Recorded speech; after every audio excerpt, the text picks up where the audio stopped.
I knew something was wrong the moment I opened my eyes and saw the ceiling. It wasn't mine. Mine had a faint crack shaped like a crooked branch. This one was smooth, white, too bright, and the air, cold, sterile, hit me like a question I wasn't ready to answer. I tried to lift my hand, and it trembled as if it didn't belong to me. A monitor beeped somewhere close by. I thought, with terrifying clarity, I'm in a hospital. Why? A nurse in blue scrubs leaned over me, her face soft, professional. Mrs. Eldridge? Can you hear me? I nodded, though my neck felt stiff. You were brought in last night, she said. Loss of consciousness, severe reaction to a sedative mixture. I stared at her, trying to gather the pieces of memory that slipped like soap from wet fingers. Last night? Yes. I remembered the kitchen light, warm and dim, the faint scent of lavender from the candle I'd lit, and Clara, my daughter-in-law, standing by the stove with that polite, tight smile she always wore around me. She'd said, "Mom, you barely sleep these days. Drink this before bed, it'll help." She put the mug in my hands like she was offering comfort, not obligation. I remember the taste, bitter under the honey, a bitterness I didn't question because I was tired, and it was easier to trust than to doubt. Then darkness. Nothing else. The nurse adjusted something near the IV stand. Your labs showed several substances. Some shouldn't be mixed. The doctor will explain. Her tone was careful, like stepping around broken glass. I wanted to tell her this was surely a misunderstanding, that Clara may be impatient, yes, and sharp-tongued when she thinks I don't hear, but she is no monster. She's the mother of my granddaughter, the woman my son loves. And I've lived long enough to know people hurt others more often through carelessness than cruelty. I clung to that thought like a rope thrown into deep water. If you enjoy the stories here, dear, you're welcome to join our Patreon. There you'll find exclusive tales that never appear on YouTube, and new stories come out earlier than anywhere else. The link is just below. We're waiting for you. The doctor arrived. Calm, middle-aged, with the heavy eyes of a man who delivers hard truths as gently as he can. He asked a few questions. What I took before bed, who gave it to me, whether I had mixed medications myself. I answered honestly, my voice thin, as if someone had scraped it clean inside me. When I said Clara's name, something flickered across his face. Not surprise. Recognition. Mrs. Eldridge, he said, folding his hands. The interaction of these substances could have been fatal. Hospital protocol requires us to notify authorities when there's a possibility of intentional or negligent poisoning. I felt the words settle on my chest like wet earth. Authorities. Poisoning. Clara. I shook my head. She didn't mean... But the room didn't bend to my hesitation. Try to rest, he said gently. You're stable now, but the police will ask for a statement. When he left, the silence in the room felt heavier than the truth. My mind tried to reach for excuses, to build small bridges of explanation the way I had done for years. Clara must have been stressed. She misread the label. Maybe she thought it was harmless, just something herbal. She couldn't have known. She simply couldn't. A soft knock sounded, and I turned my head slowly. It was my son, David. His shoulders were hunched, his eyes rimmed red as if he hadn't slept. He stepped inside quietly, as though entering a church. For a long moment he just looked at me, and in his gaze I saw not understanding, not yet, but fear.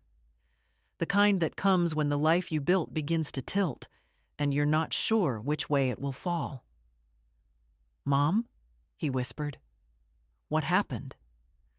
I opened my mouth, but the truth jammed in my throat like a secret too heavy to lift, and all I could think was, if I speak, something in our family will break forever, and if I stay silent, something in me already has. I closed my eyes, feeling the sting behind them. The machines kept beeping softly, like patient witnesses. The room smelled of disinfectant and endings. When I finally whispered his wife's name, it sounded like someone else's voice entirely. I didn't sleep at all that night, though the nurse dimmed the lights and whispered that I should try. My body was exhausted, but my mind kept circling the same thought. What if this wasn't an accident? Every time that idea appeared, I pushed it away like a rude guest knocking at the door. I told myself I was tired, confused, still recovering. But it kept knocking, patient and insistent. By morning, the hallway noises grew louder, carts rolling, conversations drifting, the soft squeak of rubber soles. A different nurse checked my vitals. She looked at me too carefully, as if measuring more than my blood pressure. Then she murmured, "The detective will be here soon," and left the room without waiting for my reaction. Detective? The word cut deeper than any diagnosis. I wanted to call David, but my hands shook too badly. I wanted to call Clara, too, if only to hear her voice, to study it closely, to see if it still matched the woman I'd tried so long to love. But I didn't. I wasn't ready for her explanations, whatever they would be, tearful, indignant, or rehearsed. When the door finally opened, the detective didn't look like the men from television. No hard jaw, no dark coat, no intimidating silence. He was a man in his 50s, slightly stooped, with kind eyes and a notebook already open. His name was Officer Hale. He introduced himself softly, like a pastor entering a grieving home. "Mrs. Eldridge, I know this is difficult. We only want to understand what happened." I nodded. My throat felt tight. "Can you tell me," he began, "what you took last night?" So I told him. My voice was thin, but every word was deliberate. I described the mug, the smell, the way Clara handed it to me with a smile that didn't reach her eyes. I explained that I'd been struggling with sleep, that she'd noticed, that she'd said she had something stronger than herbal tea. I didn't say anything unkind. Habit, I suppose. A lifetime of softening edges. "Did she tell you what was in it?" he asked. "No." "Have you taken sedatives on your own?" "Yes. Mild ones, but never mixed anything." "I'm careful." I hesitated, wiping my palm against the blanket. "I was a nurse for 30 years. I know what mixing medications can do." He wrote that down, slowly, as if giving me time. "Do you believe your daughter-in-law intended harm, Mrs. Eldridge?" I felt my breath catch. He'd asked it gently, but it felt like a blow. "How can I believe that?" I whispered. "She's family." He waited, patient. He didn't push. That somehow made it harder. "I think I don't know. Maybe she didn't understand how strong it was. Maybe she didn't read the label. Maybe she was trying to help and something went wrong." He looked at me with eyes that had seen too many stories like this. Sometimes people mean well. Sometimes they don't. It's our job to determine which. He closed his notebook with a soft click. "Your toxicology results show 3 substances. 1 prescribed, 2 not. One of them in a concentration that—" He paused, choosing his words with painful care. "It couldn't have been an accident." My heart seemed to stop, then start again with a painful thud. "You're saying she—" "I'm saying the amounts were deliberate," he replied. "Someone measured them." Measured, not guessed, not mistaken. I pressed my hand to my mouth. Even then, even as logic formed a neat, cold line in my mind, my heart resisted. Because if I believed him, I had to accept something far worse than poisoning. I had to accept that the little dismissive gestures, the sighs, the cold politeness from Clara over the years were not just personality, they were distance, and distance left long enough becomes something sharp. Officer Hale stood. "We'll need a formal statement later today. For now, rest, Mrs. Eldridge." Rest. The word felt almost cruel. After he left, I closed my eyes, but the darkness behind them was no refuge. I kept seeing Clara's hands, the way she set the mug down, the slight tremble in her fingers, the way she avoided looking directly at me. I had dismissed it then. I dismissed so much. By the time David returned mid-morning, I had rehearsed a dozen ways to tell him, each ending in his hurt, his confusion, his disbelief. But he surprised me. He sat beside the bed, held my hand carefully, and whispered. The detective spoke to me. I swallowed. "And?" David's voice cracked, though he tried to steady it. "Mom, did Clara give you that drink?" His eyes searched mine, not accusing, pleading, wanting truth but terrified of it. "She did," I said softly, "but I don't want to jump to conclusions." David closed his eyes as if bracing himself. "Mom, they found pills in our bathroom cabinet that weren't prescribed to either of us." I felt something inside me go still. Not break, no. That had happened earlier. This was something colder, a settling, a knowing. "I didn't want to believe it," he whispered, wiping his face with the back of his hand. "But I think something has been wrong for a long time." I didn't answer. I couldn't. I simply squeezed his hand. And for the first time since waking in that hospital bed, I allowed myself to think the thought I had been running from. Maybe this wasn't a mistake at all. Detective Hale returned in the afternoon, though he'd warned me it would happen. Between his visits, the nurses moved quietly around me, and David stepped out often to take calls, his voice muffled in the hallway, low and tense. I didn't ask what he was discussing. A mother knows when a son is holding something in, even if she no longer has the strength to pull it out of him. When the detective came in, he didn't sit right away. He studied the room, then me, as if gauging not just my words, but my ability to survive the ones he was about to ask for.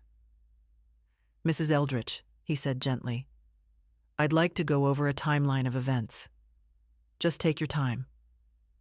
I nodded, folding my hands on my lap.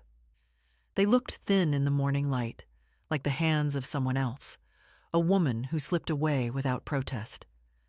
I wasn't sure when I'd become that woman. He began with simple questions. What time I'd last eaten. When Clara arrived.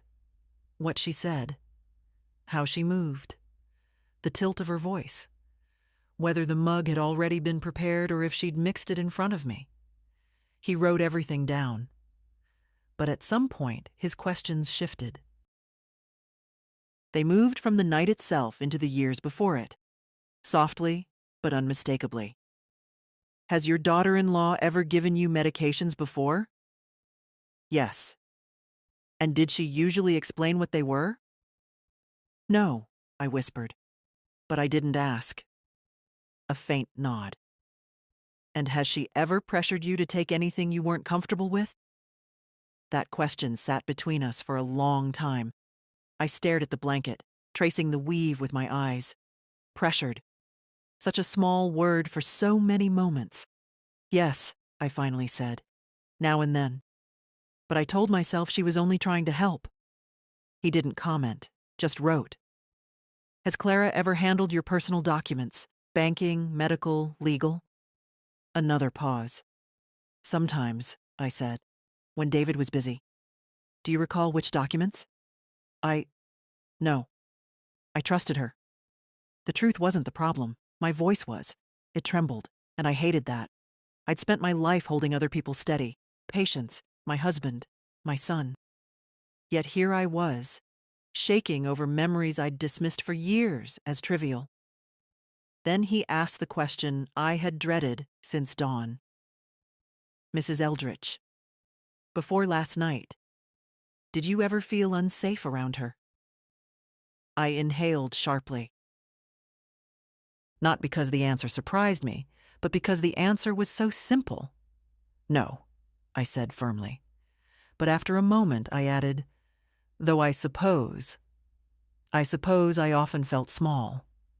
He lifted his eyes at that, not frightened, not threatened, just small, invisible in my own home, where my mug was moved to a different shelf, my blanket folded a different way, my chair taken by her handbags, her laptop, her presence.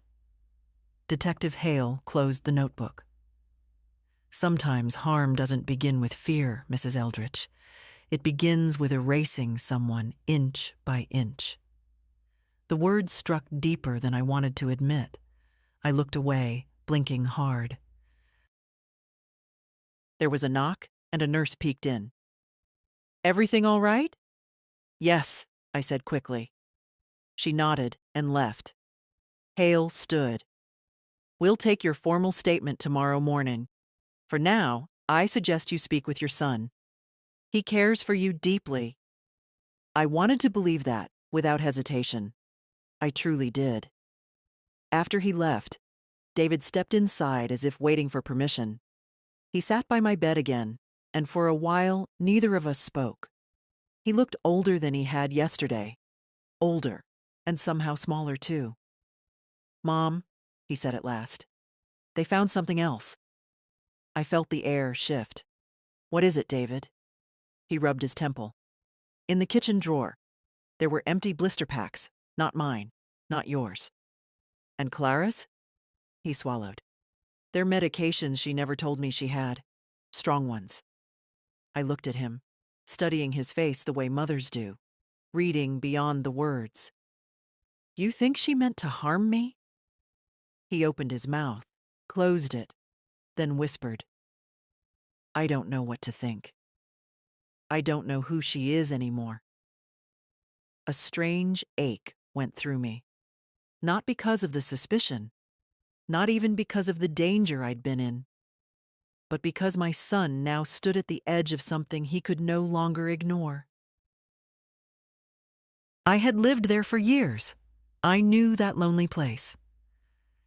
David, I said softly, I don't want to tear your family apart. He shook his head, eyes wet. Something was already breaking, Mom. I just didn't see it. The room felt smaller then, as if the past years pressed into the corners and walls, whispering all the things I'd chosen not to disturb. For my son's sake. For the illusion of peace. A nurse came to check my blood pressure. David stepped aside, grateful for the interruption. When she left, he remained standing, staring at the floor. I need to talk to Clara, he murmured. Be careful, I said quietly. He looked up, startled. Perhaps it was the first time he'd ever heard me speak those words about his wife, without excuses or softness. I'll be back soon, he promised. And then he left the room, though part of me feared he was walking into a truth neither of us was ready to fully face.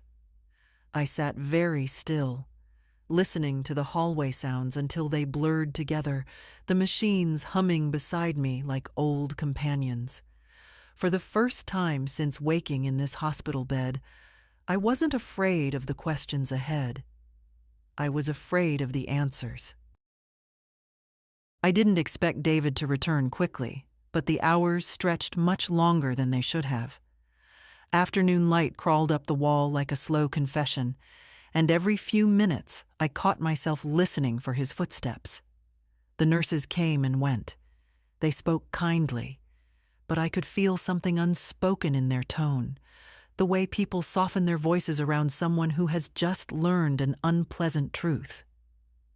By the time David finally stepped into the room, the sun had dipped low enough to turn the windows gold. I knew before he opened his mouth that he had spoken to her. There was a heaviness in the way he closed the door behind him, a carefulness in his movements, as if he were afraid any sudden sound might crack whatever was left standing inside him. He sat, but he didn't look at me. Not right away. Instead, he rubbed his palms together slowly, the way he used to do before school exams when he was a nervous boy. I felt an ache rise in my chest at the memory of that version of him, the one who was so easy to comfort, so easy to protect. "Mom," he said at last, "I talked to Clara." His voice had changed. Not broken, no. Something quieter, thinner, stripped of certainty. "What did she say?" He breathed out, leaning back in the chair. "She said it was a mistake. She said she mixed up the bottles. She claims she only wanted to help you sleep." "And do you believe her?" That question sat between us like a heavy object neither of us wanted to touch. David ran a hand over his face. "I don't know." And then, more quietly, "I want to. God, I want to." I nodded. I understood. Wanting to believe someone you love. That was a kind of loyalty women of my generation had been trained to treat as virtue. Yet loyalty can blind more effectively than any poison. "She said the pills weren't hers," he continued. "That maybe you misunderstood the dosage. That maybe you mixed something without realizing." He stopped when he noticed the look on my face. Sharp, despite my trembling. "I spent 30 years in medicine, David," I said softly. "I know what I take, and I know what I don't." He nodded with a short, painful dip of the head. I told her that, but she just kept insisting, and then she started crying. The corner of his mouth twitched, half pity, half bitterness. You know how she cries, like the world has wronged her personally. Yes, I knew that tone. I had heard it in the kitchen when she thought I wasn't doing something the modern way. I had heard it when she rearranged my cupboards without asking, calling it helping me stay organized. I had heard it when she told David we needed boundaries. That was the year my visits dropped from weekly to monthly, then to occasional holidays, if it suited her mood. "What happened then?" I asked. David's jaw tightened. "She got angry, really angry. Said the police questioning her was humiliating. Said it was unfair that she had to prove innocence for an accident. She said," he hesitated. "Say it," I whispered.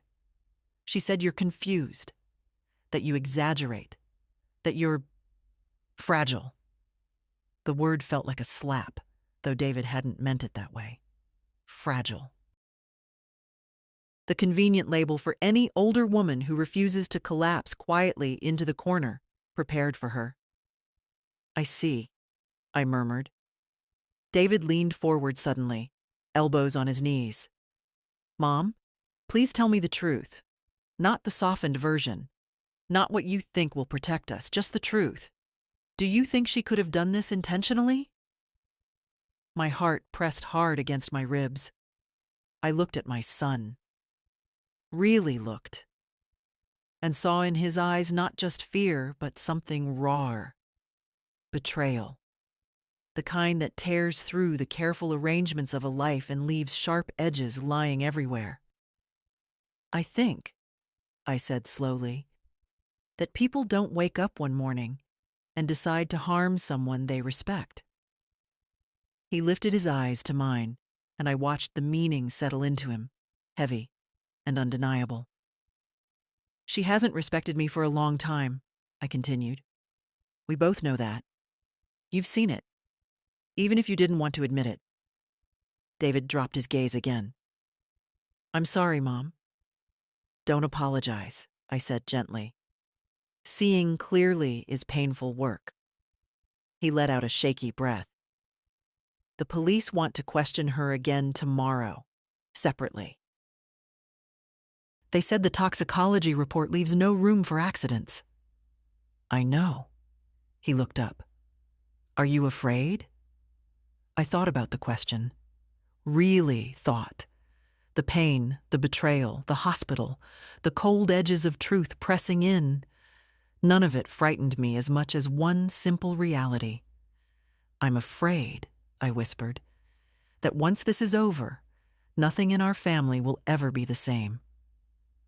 David reached for my hand. His grip was warm but unsteady.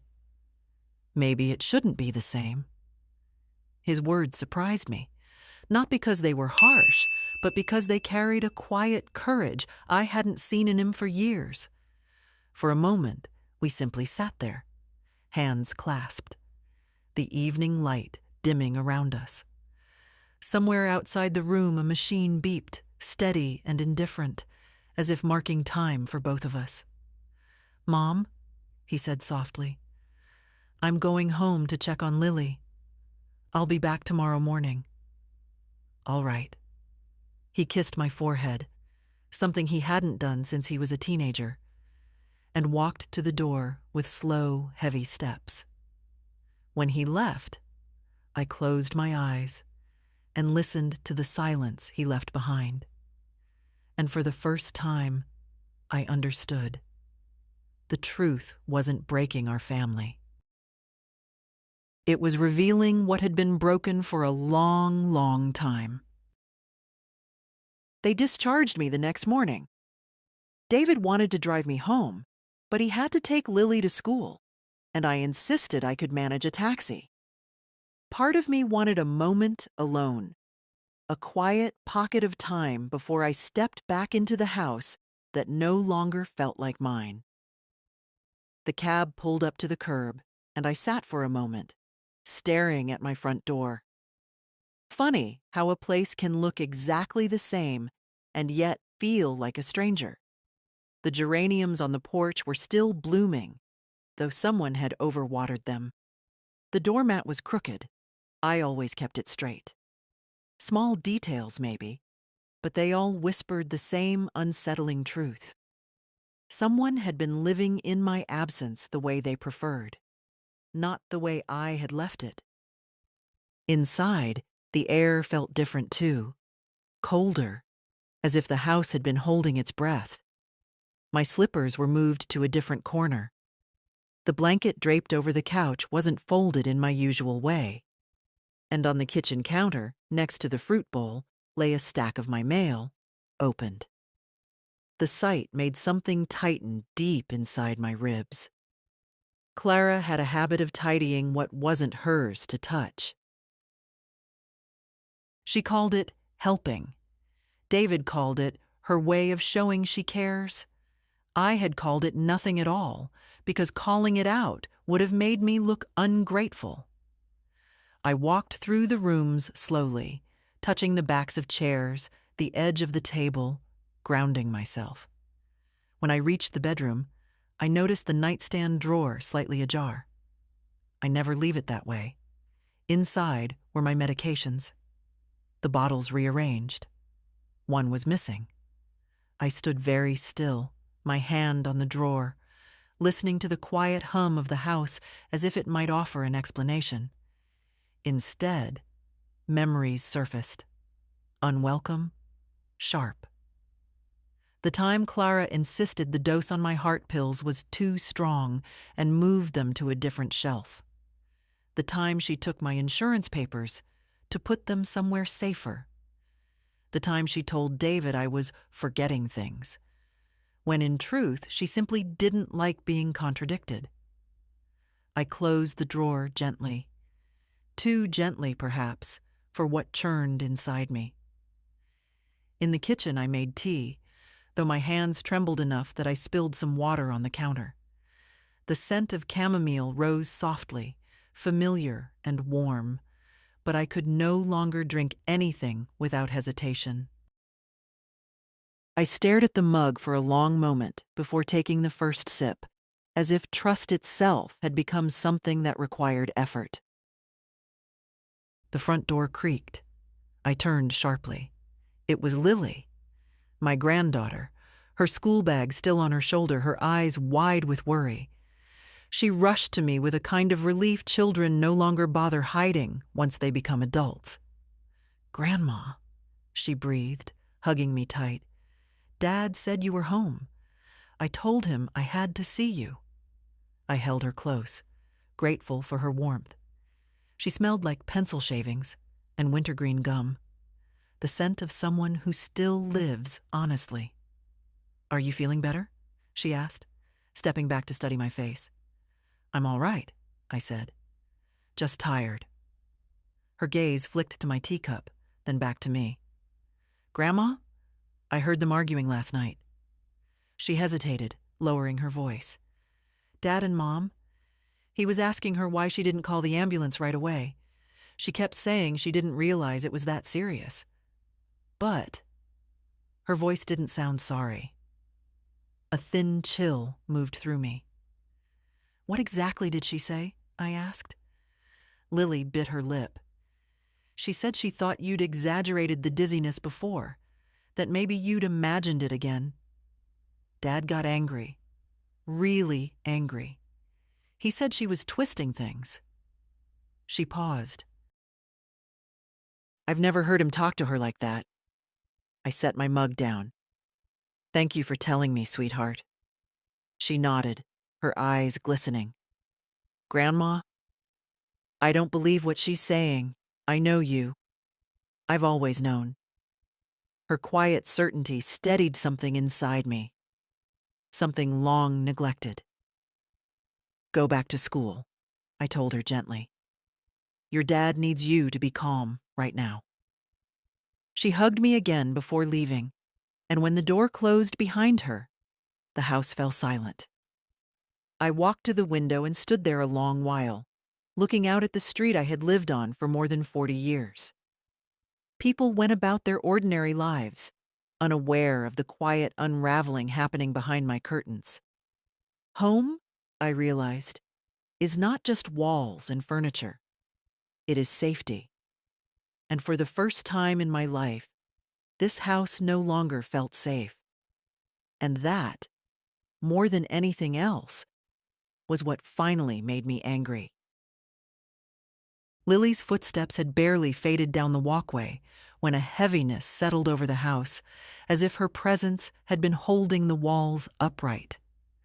I stood for a while in the quiet kitchen, listening to the drip of the faucet, noticing how the air seemed different, tense, watchful.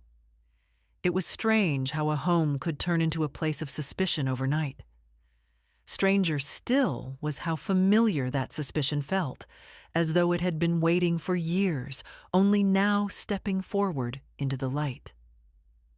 I decided to check the rest of the house, not because I expected to find anything dramatic, but because I needed to reassure myself that whatever had been moved, taken, tampered with, I would see it with clear eyes this time.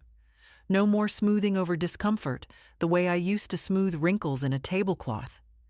In the hallway closet, my coats were pushed aside to make room for Clara's jackets, all lined up neatly, expensive fabrics brushing against my old wool one. I touched the sleeve of one, surprised by how little it meant to me now. Once, I would have tried to make sense of it.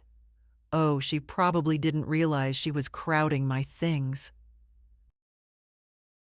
But today, I saw it for what it was, a quiet claiming of space that wasn't hers.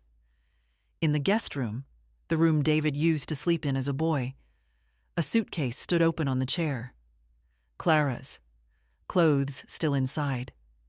I stared at it, something cold unfurling inside me. Had she planned to stay here while I was in the hospital, or had she stayed last night after the police questioning? I didn't know which answer unsettled me more. When I returned to the living room, I noticed Lily's favorite sweatshirt folded on the armchair. She must have left it here last week. I picked it up, pressing the soft fabric to my chest, and for a moment the room didn't feel so hostile. The doorbell rang. I froze. For a second I thought it was David, but then I heard a hurried knock, the kind that carries more entitlement than worry. I opened the door only a crack. It was Clara. Her hair was pulled back sharply, her coat unbuttoned, her face arranged into an expression I'd come to recognize over the years. Helplessness stretched over irritation. She pushed the door wider and stepped inside before I could invite her. She moved quickly, like someone late for an appointment she never planned to keep. "Thank God you're home," she said breathlessly. "David told me you were discharged, and I thought, well, I'd better come check on you." I looked at her for a long moment. She avoided my eyes. "I'm fine," I said quietly. She nodded too quickly. "Good, good. I was worried. The whole hospital ordeal was terrifying, you know. I told the detective you must have mixed something accidentally. You've been so overwhelmed lately, and—" "Stop," I said gently. She blinked, startled. I had never interrupted her before, not once. I stepped farther into the room, giving her space but not permission to follow. Her eyes scanned the living room, at the mail, at the mug on the table, the way someone surveys damage after a storm. "I know you're upset," she said, softening her voice. "But you have to believe me, Martha. I didn't mean for anything bad to happen. I gave you something mild, just something to help you sleep. You misunderstood the strength. Anyone could have made that mistake." "I didn't misunderstand anything," I said. A flicker, irritation, then calculation, crossed her face before she smoothed it away. "You're confused. The doctor said older adults. That's enough," I said, more firmly this time. The silence that followed stretched long and thin between us. I saw then what I had refused to see for years, the absence of warmth in her expression, the faint contempt hiding behind her politeness, the way she straightened her shoulders as if preparing for a role she no longer believed in. "You opened my mail," I said quietly. "You moved my medications. One bottle is missing." Her lips parted, then closed. Not denial, not immediately, but surprise that I had finally noticed. "I was just trying to help," she said sharply. "Someone has to keep things organized here. You don't always remember." I took a slow breath. "I remember more than you think." Her eyes narrowed. "If you're implying something—" "I'm not implying," I said. "I'm telling you, from now on, you don't touch anything in this house. You don't enter without permission. And you don't give me anything. Not food, not tea, not pills." The silence thickened, heavy as a winter quilt. Clara's face hardened. "David will never take your side." I met her gaze steadily. "He already has." That rattled her. I saw it, the tiny shift in her posture, the faint tremor at the corner of her mouth. She turned away, reached for her coat, then stopped. "You don't know what you're doing," she said in a cold whisper. "You're ruining everything." "No," I said softly. "I'm finally protecting myself." She left without another word, the door slamming hard enough to make the picture frames tremble on the wall. I stood alone in the quiet house, feeling the echo of that slam settle into the floorboards. For the first time, the silence didn't frighten me. It steadied me. It told me I wasn't imagining any of it. And it told me the days of shrinking myself to keep the peace were finally over. By evening, the house felt calmer, though not because anything had truly settled. It was the calm that follows a storm, the kind that allows you to walk through rooms and finally see the damage for what it is. I sat on the sofa with a blanket over my knees, my tea untouched, and listened to the refrigerator humming in the kitchen. Every sound in the house had a sharper edge now, as if the walls themselves were insisting I stay awake, stay alert. When the phone rang, I recognized Detective Hale's number. "Mrs. Eldridge," he said, "I wanted to inform you we've moved to the next stage of the investigation. We'll need access to certain documents, medical and financial, to rule out forged prescriptions or unauthorized purchases." My fingers tightened around the phone. "What documents exactly?" "Any medication logs, prescription receipts, banking statements related to pharmacy transactions, and, if you consent, a review of any power of attorney agreements." Power of attorney. Those 3 words landed with a weight I hadn't expected. There was one. A limited one David and I signed years ago, after my surgery, allowing him to handle urgent paperwork if I were hospitalized. He never abused it. He barely remembered it existed. But I remembered handing the folder to him afterward and watching Clara take it from his hands to file properly. "Detective," I said slowly, "I'll gather what I can. But I won't give access to certain documents without first speaking to my lawyer." "That's entirely within your rights," he replied. And then, more gently, "You're doing the right thing." The right thing. Strange how it could feel both empowering and terrifying. After the call, I sat in silence, my thoughts moving like slow tides. I had always believed asserting oneself was a loud act. Raised voices, slammed doors, ultimatums. Yet here I was, asserting myself simply by choosing caution over blind trust. And it shook me more than any confrontation. I went to the hall closet and pulled down the metal file box where I kept my folders. Medical papers, bank statements, insurance records. Dust coated the lid. I brushed it away with the back of my hand and carried the box to the dining table. The first folder I opened was old, brittle from being handled too many times. Bank statements lay neatly inside, except for one gap. A month missing. I frowned. I rarely misfiled anything. I checked the back. Nothing. A small tremor ran through me. Had Clara taken it? Or had I simply forgotten? No, I would not start doubting myself now. The next folder held pharmacy receipts. Several recent ones were paper-clipped together. But again, one was missing. I remembered it clearly. The last bottle of sleeping tablets I purchased. I specifically remembered because Clara had commented, "You shouldn't be taking those, Martha. Doctors these days overprescribe to older patients."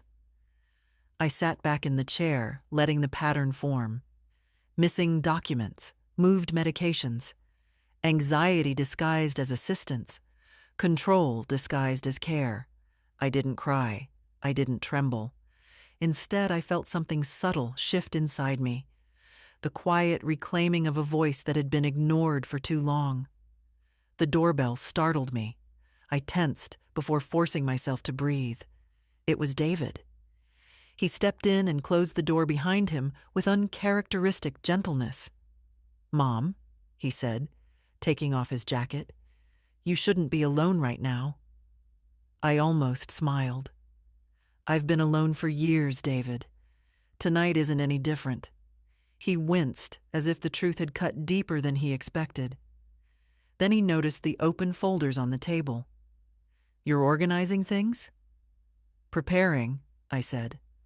"The detective needs copies." David pulled out a chair and sat. He didn't touch the papers immediately. He just watched me, his eyes tired but clearer than they'd been in a long time. "Mom, did you know Clara tried to tell the detective you might have confused your medications because of your age?" He said it carefully, as if hoping I would say it didn't bother me. But it did. It bothered me deeply. "I'm old," I replied calmly. "I'm not incompetent." He nodded, swallowing hard. I told him the same. For a long moment, we sat together in a silence that didn't ache like before. It felt collaborative, as if for the first time in years, we were looking in the same direction. "David," I said quietly, "I'm not giving full access to anything until my lawyer advises me." He looked surprised, not at the words, but at the steel behind them. "Good," he said. "I think that's smart." He reached for one of the folders, then paused. "Mom, if something is missing, we'll find out. I promise." But I already knew some things had been missing long before today. Like my boundaries, like my place in my own home, like my belief that silence keeps families intact. I closed the file box and rested my hand on top of it, steady and sure. Whatever came next, I would face it with my eyes open. I heard the knock long before it reached the door, sharp, clipped, full of impatience. It wasn't David. It wasn't Lily. I knew exactly who it was, and for a moment I simply stood in the hallway, breathing slowly, letting my heart settle into something steady.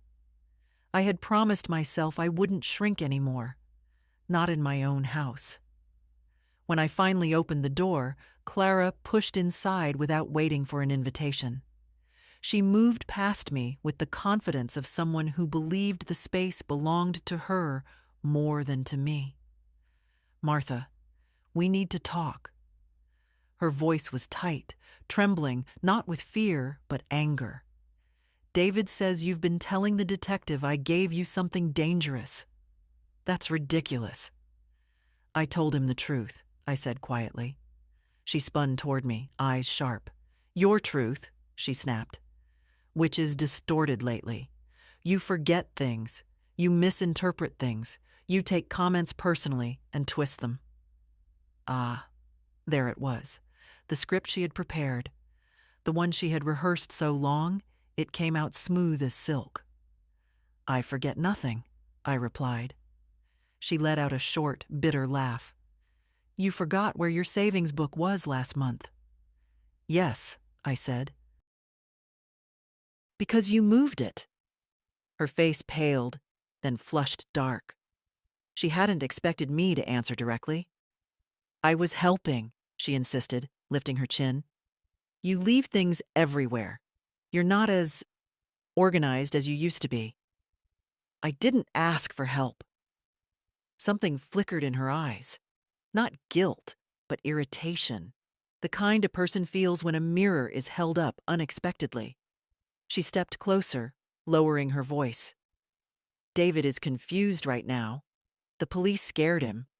But when all this settles, he'll realize you're overreacting. He always does." I felt a strange calm settle over me, like a warm blanket laid gently across my shoulders. "No," I said. "He won't." She blinked. Her smile thinned. "You think you've suddenly turned him against me?" "I didn't turn him," I answered. "You did." She opened her mouth to argue, but I continued, my voice steady. "You rearranged my medications. You opened my mail. You insisted on handling my insurance forms, and when I ended up unconscious, you didn't call the ambulance right away." I paused. "Lily heard you argue with David. She heard what you told him." A crack formed in her expression, the first honest one I had seen in years. "Oh, so now a teenager is a reliable witness?" she scoffed, but her voice shook. "More reliable than someone who keeps lying," I said. She took a slow breath, then exhaled through clenched teeth. "If you think the police are going to believe you over me, you're mistaken. They need evidence, and you don't have any." "I have everything that matters," I replied. "I have the toxicology report. I have the missing documents, and I have my own word, which I no longer diminish to protect you." Her eyes narrowed to thin slits. "You don't understand what you're doing." I do, I said softly, for the first time. She stood there for a moment, breathing hard, trying to find the leverage she once held so effortlessly. But the room stayed quiet. The house, my house, no longer bent itself around her. Finally, she snatched her coat from the armchair. "This isn't over," she said. "I know," I replied, "but the part where I stay silent is—" She left without another word, the door swinging shut behind her with a hollow thud. And though the house was silent again, for the first time, it felt like it was on my side. The next morning began with a phone call that made my hand tighten around the receiver. Detective Hale's tone was calm, but there was something heavier underneath it. The weight of confirmation, not possibility. "Mrs. Eldritch," he said, "the toxicology report is finalized. The levels of zolpidem in your blood were over 5 times the therapeutic dose. Combined with the antihistamine and the opioid traces, it created a dangerous respiratory suppression." I closed my eyes. "Meaning?" "Meaning this wasn't an accidental combination," he replied. "Someone prepared the mixture." Prepared, not guessed, not improvised. Prepared. A strange stillness spread through me, not fear, not yet, but something colder, deeper, like the way a body reacts before stepping into freezing water. I held the phone a moment longer, listening to the quiet hum on the other end. "We'll be questioning Clara again today," Hale continued, "separately from your son." "I see. You should stay home and keep your door locked." "I will." After I hung up, I sat at the kitchen table and stared at the steam rising from my tea. I could still feel the faint outline of Clara's last words in the air. "This isn't over." She had said it like a promise, not a threat. But Hale's tone told me it was both. David arrived around mid-morning, his face pale from too little sleep. He sat down heavily across from me. "They took her in for questioning," he said quietly. "She wasn't happy." "I imagine not." He rubbed his temples. "Mom? They showed her the report. She kept insisting she thought it was herbal, but she couldn't explain where the other medications came from." I watched him closely. "And you?" He hesitated. I asked her directly, "Did you give my mother something you shouldn't have?" She wouldn't answer. She just kept crying, saying we were all turning against her. "And what did you feel?" I asked. He leaned back in the chair, looking older than I'd ever seen him. Like I didn't recognize her, and like somehow I didn't recognize myself either. I reached for his hand. His fingers curled weakly around mine, a gesture that felt like he was trying to hold on to something solid while the rest of his life tilted dangerously. "She said you've been paranoid lately," he murmured. "That you imagine things, that you misremember. But Mom," the more she talked, the less it sounded like she was defending herself. It sounded like she was rewriting you. Rewriting me. Yes. She had been doing that for years. I just hadn't named it. "What happens now?" David asked. "The investigation continues," I said. "And we let it." He nodded numbly. He stayed for a while longer, walking through rooms as if seeing them for the first time, noticing details he had once dismissed. The opened mail, the moved medications, the misplaced papers. When he finally left for the station, I stood by the window, watching his car disappear down the street. And that was when I saw it. A familiar figure across the road, half hidden behind the Hendersons' maple tree. Clara. She wasn't looking at the house directly, but her posture was strained, her arms folded, her face tight with something that wasn't sorrow or fear, but fury. A cold, watchful fury. The moment she realized I'd seen her, she turned abruptly and walked down the sidewalk, her steps fast, almost frantic. A tremor rolled through me, but it wasn't weakness, it was clarity. This woman had not expected resistance. She had not expected questions. She had not expected me to wake up. But I had. I closed the curtains slowly, my hand steady, my breath even. The investigation had begun officially today, but for me, the reckoning had begun the moment I opened my eyes in that hospital bed and finally understood. Someone in my family wanted me quiet, and I had no intention of being quiet anymore. The house was quiet after David left, but it wasn't the comforting quiet of mornings past. It was the kind that made memory louder, the kind that brought back versions of myself I hadn't allowed to surface in years. If I was going to face what came next, I needed to remember who I had been before softness became a habit, before silence became a refuge. I made myself a cup of tea, carefully, watching every step, an old ritual reshaped by caution, and sat by the window that overlooked the street. The same street where my husband Thomas used to wave at neighbors while mowing the lawn, where Lily learned to ride her bike, where I stood one snowy evening almost a decade ago, believing that widowhood meant shrinking into a smaller life. Back then, fear had been new to me. Now it felt like a companion I understood. I thought about the years after Thomas died, how I'd returned to the hospital to work part-time, not because we needed money, though we did after the medical bills, but because I needed to feel useful, needed to be someone other than poor Martha, alone now. I remembered the night shifts, the soft beeping of monitors, the complicated comfort of caring for strangers. I remembered holding the hands of women who were afraid, telling them to breathe, telling them they were strong. Somewhere along the way, I stopped telling those things to myself.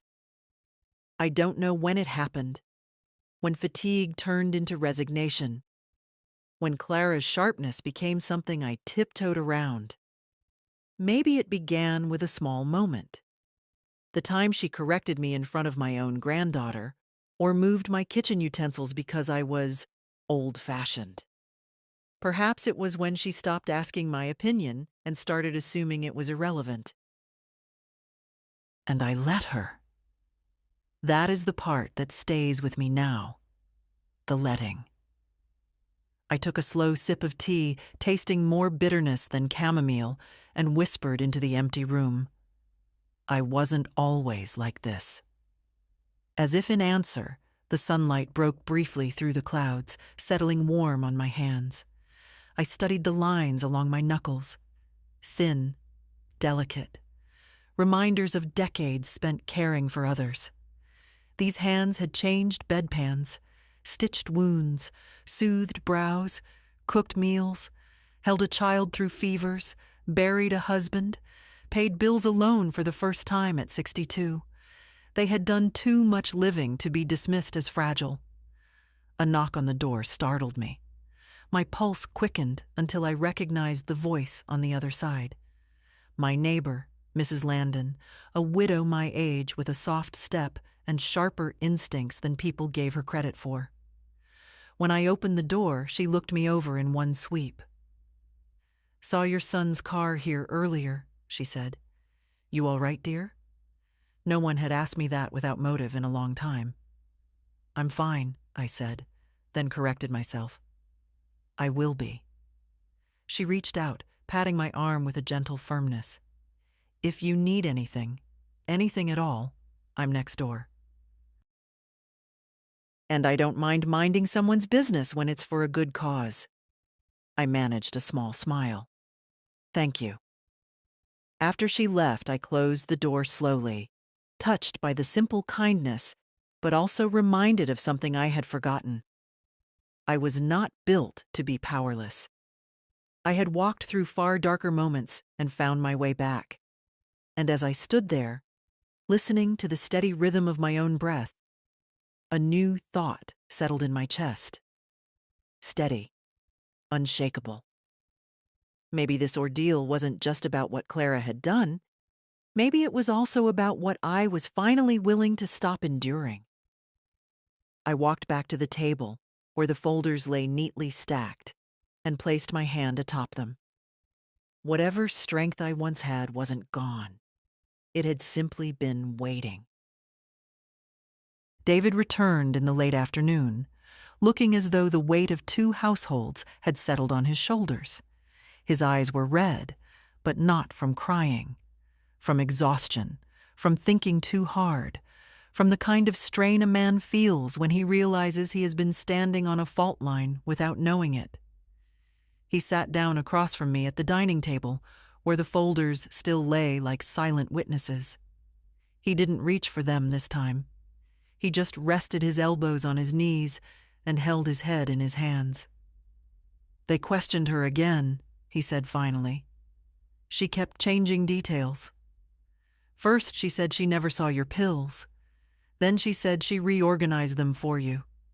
Then she said she mixed the drink but only used a harmless sleep aid. The detective told me the dosages were precise. Too precise." He lifted his face, and there was something broken in his expression.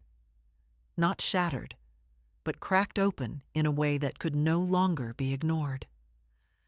"Mom, I don't know who to believe," he whispered. "I don't know how I missed all of this." I took a slow breath. Sometimes love makes us blind, David. Sometimes fear does. He shook his head. "Fear of what?" "Fear of admitting that someone you share a life with is capable of harm. Fear of seeing patterns you've been avoiding." I touched his hand gently. "Fear of losing the family you thought you had." He looked at me then, really looked, and I saw the truth settle into him with a heaviness that was almost visible. "I kept defending her," he said quietly. "Every time you said she'd snapped at you, I said she was stressed.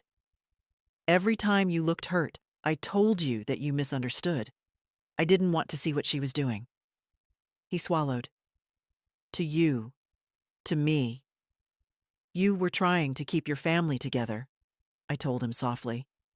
"That's not a sin." "But it wasn't together," he said. "It was balanced on a lie." He leaned back in the chair, staring at the ceiling. The detective asked me if there were any signs of controlling behavior. I didn't know what to say. But then I remembered how she hid our financial documents from me last year. How she told me you were too forgetful to handle your own mail. How she insisted on managing Lily's school calls because she thought I was too disorganized. He paused. "I didn't see it as control. Not until now." "Some forms of harm don't look like harm," I said. "Not until you're standing far enough away." He pinched the bridge of his nose. "Mom, there's something else." He hesitated. "They're checking the signature on your old power of attorney documents to make sure it hasn't been altered." I felt the world still. "Altered how?"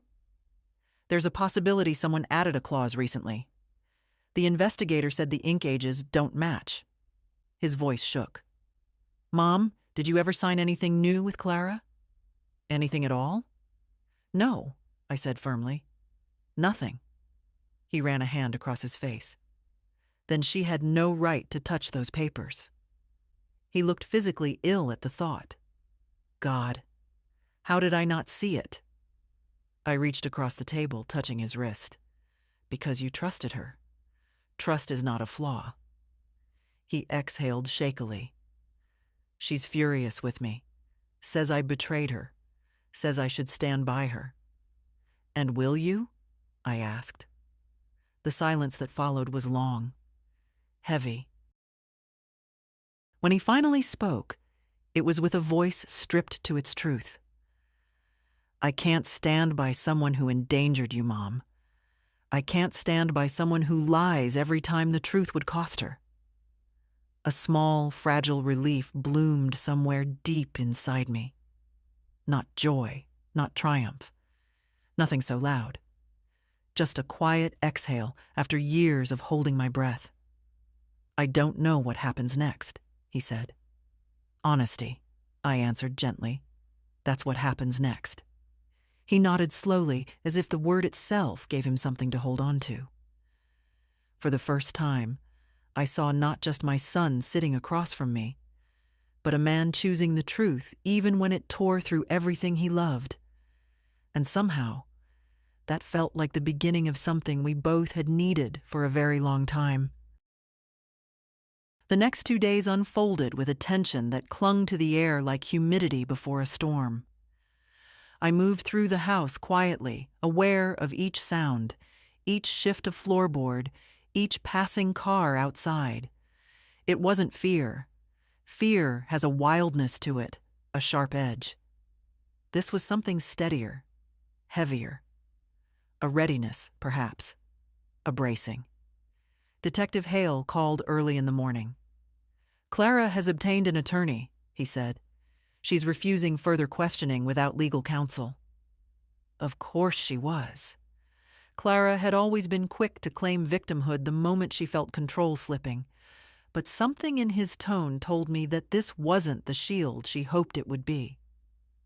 "We're examining her purchase records," he continued, "as well as her text messages, and there's a discrepancy in her timeline."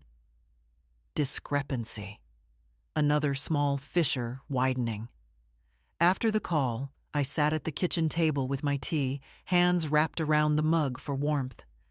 The steam rose in faint curls, and I felt a strange detachment, like watching someone else's life through a window. Only it was mine. Every corner of this house held pieces of me, yet now those pieces felt sharper, edged with betrayal. David arrived mid-morning. He didn't knock. He walked in slowly, as though uncertain which version of his life he'd find today. "She's angry," he said without greeting. "She's blaming me. She says the investigation is only happening because I didn't defend her strongly enough." "Did you defend her?" I asked gently. He shook his head. "No, I couldn't. And she knows it." He took a seat across from me, rubbing his eyes. "Mom, she told me she thinks you're doing this to punish her. She said you've always resented her, that this whole thing is some twisted revenge." I felt a flicker of disbelief, then a kind of sad amusement. "Revenge," I repeated softly. "After all these years of silence?" He nodded. "She doesn't see it. She doesn't see any of it." That, perhaps, was the truth that hurt him most. "She's called my phone non-stop," he added. "Left messages, crying, angry, pleading." He exhaled. "But none of it sounds like innocence. It sounds like desperation." We sat in silence for a moment. Then David said, "The detective thinks she changed something in the trust documents. He's pretty sure the signature was altered. I told them to check everything." A coldness spread through my chest. Not fear, but recognition. I had always felt an unease around those papers, a slight tug in my memory whenever Clara insisted on organizing them. "Mom," David said, voice barely above a whisper, "the lawyer called me. He said any signature tampering could lead to criminal charges, real ones." I looked at my son carefully. He wasn't asking permission. He wasn't asking me to protect her. He was telling me what he already understood. The woman he married had crossed a line that could not be undone. "What will you do?" I asked.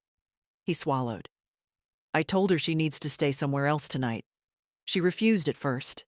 Said this is her home. But I insisted. And Lily? She's staying with a friend until things settle. His voice grew tight. She's scared, Mom.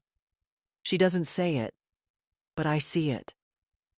I reached across the table and touched his hand. He held mine tightly, like a man reaching for solid ground in a shifting world. You're doing the right thing, I whispered. He nodded, eyes glistening, not with sorrow, but with something that looked painfully close to resolve. There's more, he said. The investigator found internet searches on Clara's tablet, about sedatives, about ratios, about interactions. The words hung in the air, dense and heavy. David, I said softly, I'm so sorry. He shook his head. Don't be. I'd rather face the truth now than continue living in the dark. He stood slowly, as though his body carried twice its weight. I'll be at the station if you need me, he said. They may ask for updated statements. When he left, the door clicked shut behind him with a softness that felt like grief. I finished my tea, the last sip gone lukewarm, and set the cup down carefully. Clara had begun to realize this wasn't a misunderstanding she could cry her way out of, and I had begun to realize that survival sometimes looks like telling the truth after a lifetime of whispering it only to yourself. I didn't sleep that night, not out of fear, but because for the first time in years, my mind was fully awake, clear, steady. I sat at the dining table long after midnight, the lamp casting a soft circle of light over the folders I had gathered. It felt almost ceremonial, like laying out the pieces of a life before deciding how to protect it. By morning, I had made my decision. I called a lawyer, not the one David and I had used after my surgery, a new one recommended by Mrs. Landon's nephew, a woman named Evelyn Carlyle, known in town for her quiet competence and her unwillingness to be intimidated. When she arrived that afternoon, she carried a simple leather briefcase and the calm authority of someone who had rebuilt many lives from worse ruins than mine. Mrs. Eldritch, she said warmly, I've read the preliminary notes from the detective. You're doing the right thing meeting with me now. I offered her tea, but she shook her head politely. Let's begin with your documents. We sat at the table and I pushed the file box toward her. It felt strangely like offering a part of myself. She began sorting through the papers with a precision that impressed me. Every missing receipt, every irregular gap, every bank statement with an unexplained withdrawal, she noted them all without judgment. Then she reached the folder containing the old power of attorney form. Martha, she said, her voice measured, did you sign this version? I signed a version, I admitted. Not this one. The signatures match your handwriting, she said, but the pressure, the ink flow, the stroke order, they suggest tracing. She paused. This clause here, the one granting access to financial accounts, was not part of the original form. A coldness settled along my spine, though I had expected this. So she took it, I said quietly, and altered it. Evelyn nodded once. Yes, and that is a criminal offense. But more importantly, it means we need to secure everything now, legally, formally, without delay. She opened her briefcase and removed several documents. This, she explained, sliding the first paper toward me, revokes all previous powers of attorney, effective immediately. The next paper, this creates a new medical directive, one that no one can manipulate. Another, a revocable living trust. We transfer ownership of the house and your accounts into it. You retain full control. No one can access anything without your explicit consent. I traced the edges of the papers lightly with my fingertips. "And Lily?" I asked. "I'd like her to receive what I leave behind." Evelyn smiled gently. "We'll name her as beneficiary, clearly, formally, and irrevocably." For the first time since this ordeal began, I felt something inside me loosen, not weakness, but release. A letting go of all the quiet compromises I had made for years, all the silent endurance. Evelyn placed a pen beside me. "Whenever you're ready." I signed each page carefully, my hand steady, my breath even. With every signature, I could almost feel a faint lifting in my chest, an undoing of a long, invisible weight. When the final document was signed, Evelyn gathered the papers neatly.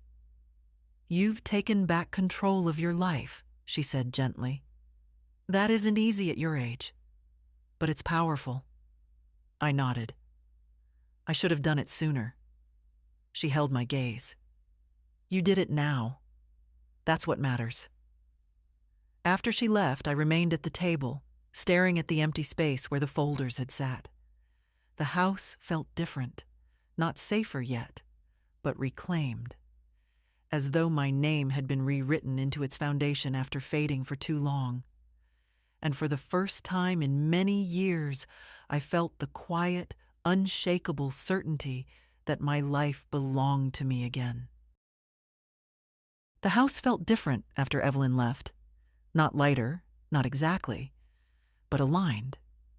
As if the walls themselves had shifted slightly, recognizing me again. My name was on every document now, my control restored not by kindness or trust, but by law. I walked through the rooms slowly, touching familiar surfaces. The mantel, the back of the sofa, the worn banister Thomas once polished each spring. For the first time in a long while, these things felt like mine without apology.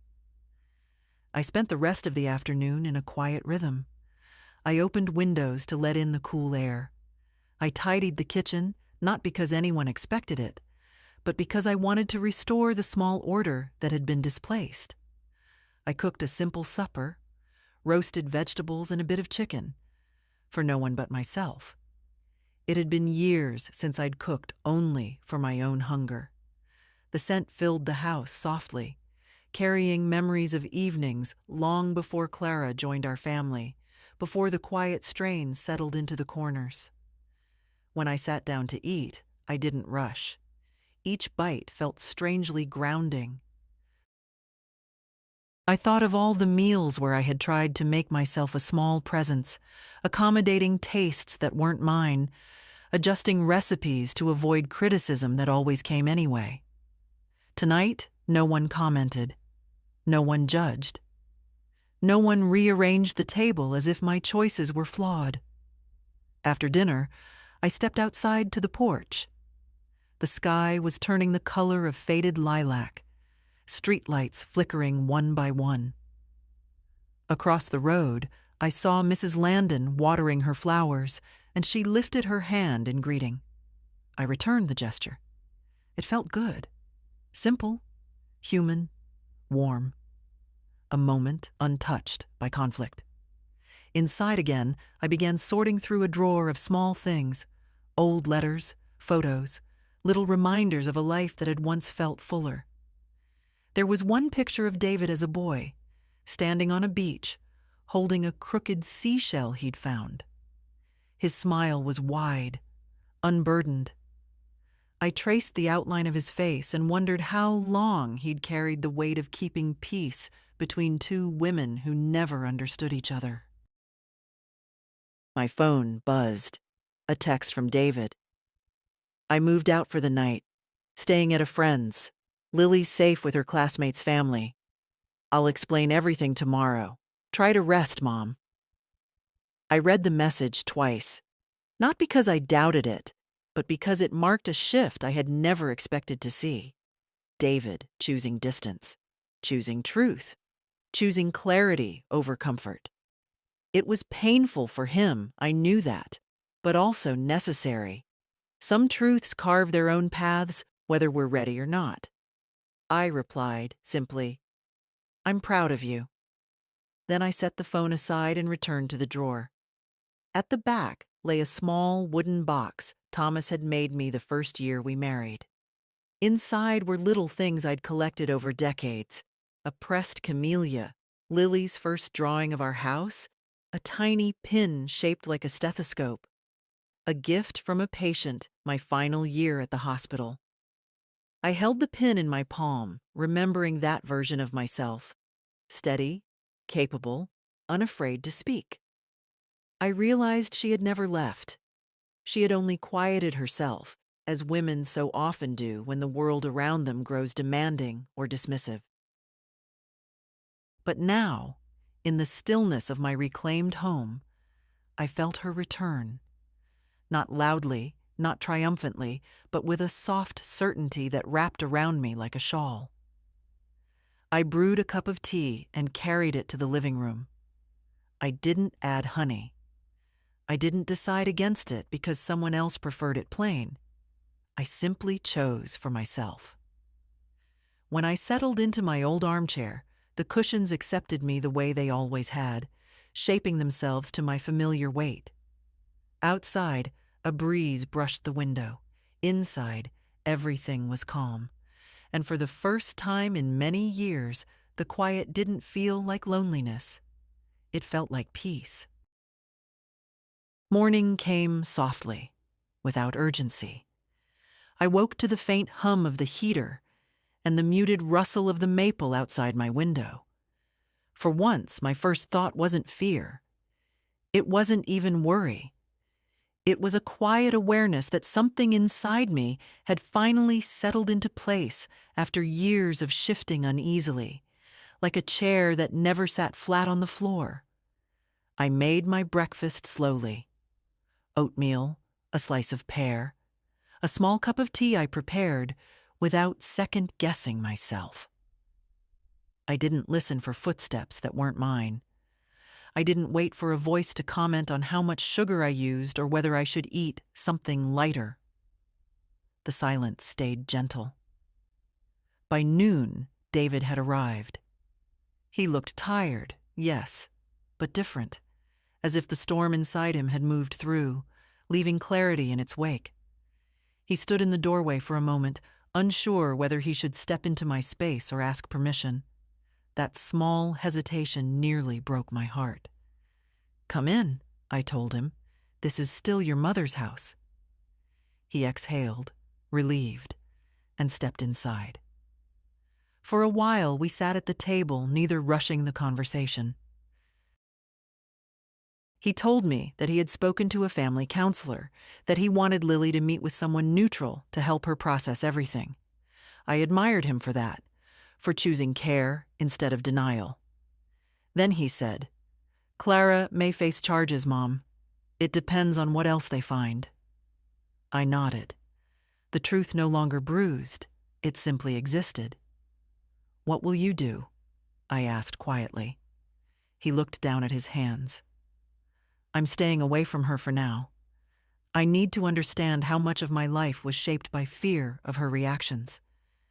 I didn't realize how much space she took from you. And from me." I reached over and touched his wrist. "You were trying to keep peace. There's no shame in wanting peace." He shook his head. "But there is in enforcing it at your expense."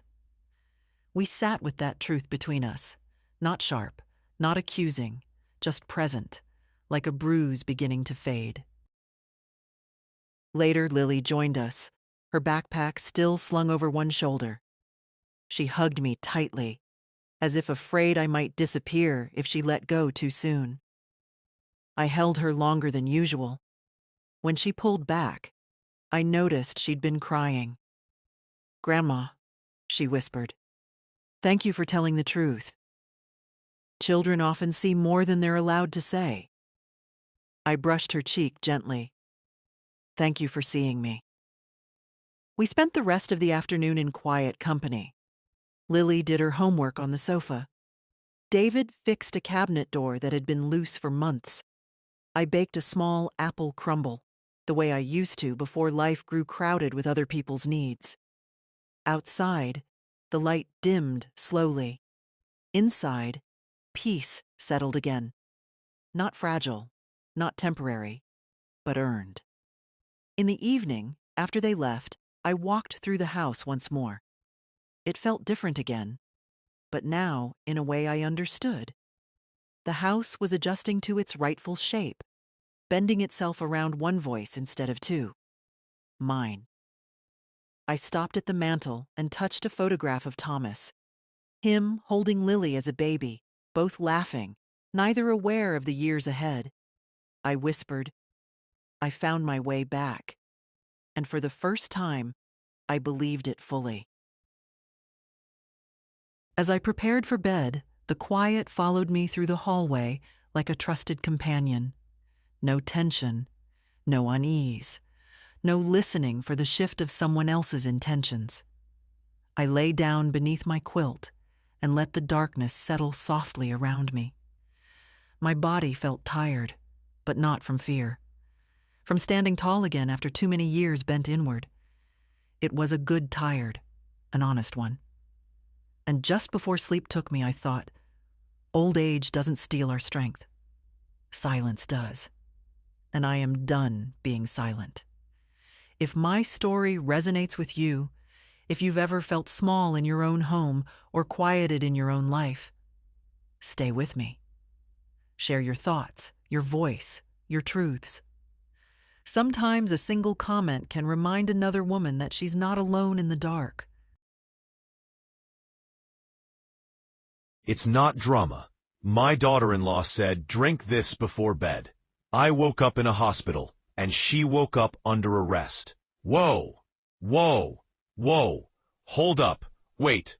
I need everybody to stop what they're doing right now, because I just read this title, and my jaw is on the floor. My daughter-in-law said, drink this before bed. I woke up in a hospital, and she woke up under arrest. This is not drama. This is not family tension. This is attempted murder. This is a crime. This is the kind of story that sounds like it came straight out of a true crime documentary on Netflix.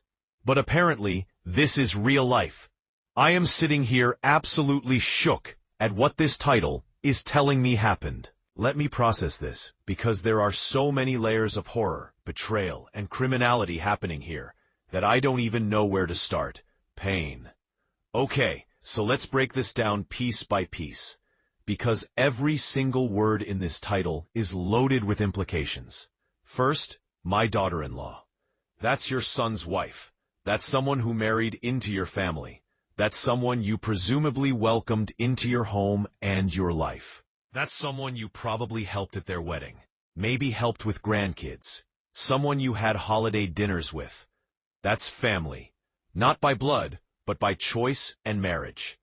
That's someone who should have your best interests at heart, or at minimum, should not be actively trying to harm you.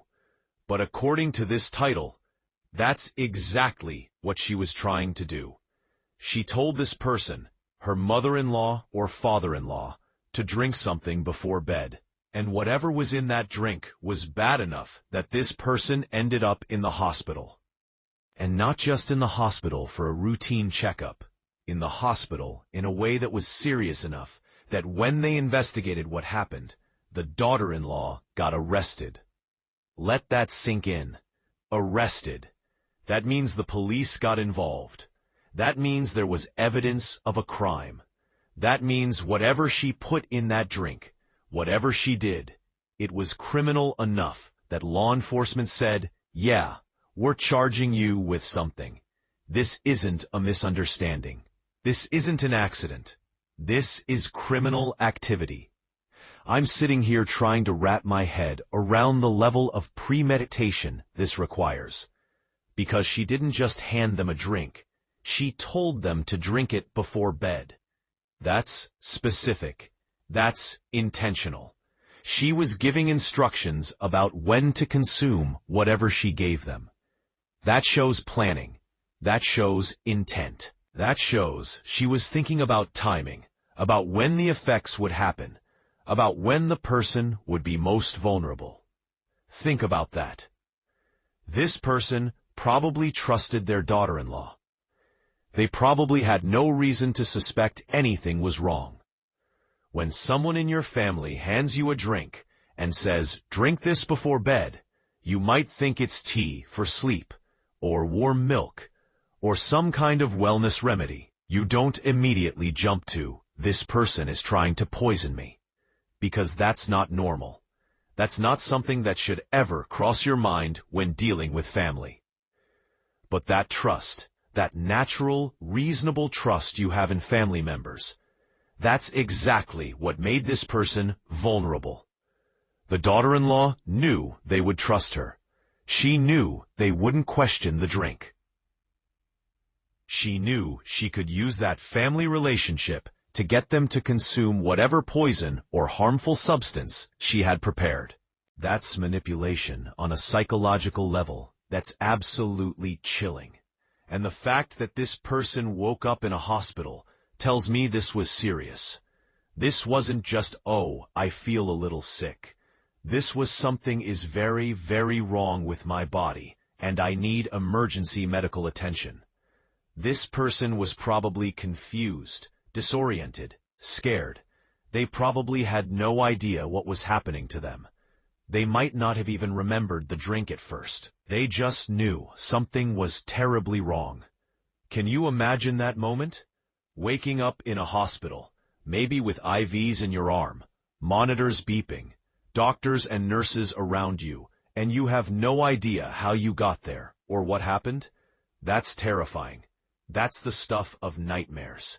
And then to find out later that your own daughter-in-law, someone who's supposed to be family, deliberately caused this. That's a betrayal that goes so deep, I don't even have words for it. Now let's talk about that second part of the title. And she woke up under arrest. That tells me several things. First, it tells me that the medical professionals at the hospital recognized that this wasn't just illness or a medical emergency. They identified signs of poisoning or tampering. Second, it tells me they ran tests, probably toxicology screens. That confirmed there was something in this person's system that shouldn't be there. Third, it tells me that when investigators started asking questions, the evidence pointed directly at the daughter-in-law. And the evidence must have been strong, because people don't just get arrested for coincidentally being around when someone gets sick. There had to be proof. Maybe security footage showed her preparing the drink. Maybe there were text messages or internet searches on her phone about poisons or harmful substances. Maybe she confessed when confronted. Maybe witnesses saw her doing something suspicious. Whatever it was enough for law enforcement to say, "We have probable cause to arrest you for what you did to your mother-in-law, father-in-law." I'm sitting here wondering what the motive was. Because people don't just randomly try to poison their in-laws without a reason. There's always something driving that kind of extreme action. Was it about money? Was there an inheritance at stake? Was the daughter-in-law expecting to get something when her in-law died, and she decided to speed up the process? Because unfortunately, that's a tale as old as time. People killing or attempting to kill family members for financial gain. Or was it about family dynamics? Had there been tension between them? Had the mother-in-law or father-in-law been critical of the daughter-in-law? Had there been arguments about how she was raising her kids, or managing her marriage, or living her life? Did that resentment build up over time until the daughter-in-law decided the only solution was to eliminate the person she had conflict with? Or, and this is darker, was this about her relationship with her spouse, the son? Was she trying to hurt her husband by hurting his parent? Was this some twisted revenge plot? Or was she trying to isolate her husband by removing his family connections? Because abusers sometimes try to separate their victims from their support systems. And what better way to do that than to literally remove the parent from the equation? Any way you look at it, the motive is dark. There's no innocent explanation for giving someone a drink that lands them in the hospital and you in handcuffs. This was malicious. This was calculated. This was evil. And I'm thinking about the son in this situation, the person who connects these two people. His wife just tried to poison his mother or father. How do you process that? How do you reconcile the person you married, the person you chose to spend your life with someone capable of attempting to murder your parent? That's not just relationship ending. That's identity shattering. That's questioning everything you thought you knew about someone. Did he have any idea? Were there warning signs he missed? Or was this completely out of the blue, a side of his wife he never knew existed? And what does he do now? Does he support his parent and testify against his wife? Does he try to defend her despite the evidence? Does he just completely fall apart under the weight of this impossible situation? Because that's one of the hidden tragedies in situations like this, the collateral damage. The son is a victim too, even though nothing was done directly to him. He's losing his spouse to prison and dealing with the trauma of knowing she tried to kill his parent. The grandchildren, if there are any, are losing their mother to incarceration and learning that she tried to harm their grandparent. The whole family structure is destroyed. Let's talk about what probably happened at the hospital. The victim comes in. They're exhibiting symptoms of something. Maybe poisoning. Maybe an overdose of some medication. Maybe some toxic substance. The doctors start running tests. They start asking questions. What did you eat today? What did you drink? Are you taking any new medications? Has anything unusual happened? And maybe initially, the victim doesn't think to mention the drink from their daughter-in-law, because why would they? It seemed innocent at the time. But as the doctors narrow down the timeline and the symptoms, eventually, they get to, wait, I did drink something before bed that my daughter-in-law gave me. And suddenly, all the alarms go off. The medical team calls in a social worker, maybe law enforcement. They start treating this as a potential crime scene. They preserve evidence. They document everything. And meanwhile, the daughter-in-law is probably acting shocked and concerned. She's probably at the hospital playing the role of the worried family member. Oh my God, what happened? Are they okay? I can't believe this. Putting on a whole performance, never expecting that within hours, the investigation will lead right back to her, and she'll be the one in handcuffs. That's sociopathic behavior, by the way. To be able to poison someone and then show up at the hospital acting concerned requires a level of emotional detachment and manipulation that's genuinely disturbing. It means she can separate her actions from her emotions. It means she can lie convincingly even in high-stakes situations. It means she's dangerous, not just to this one family member, but potentially to anyone who gets in her way or that she perceives as a problem.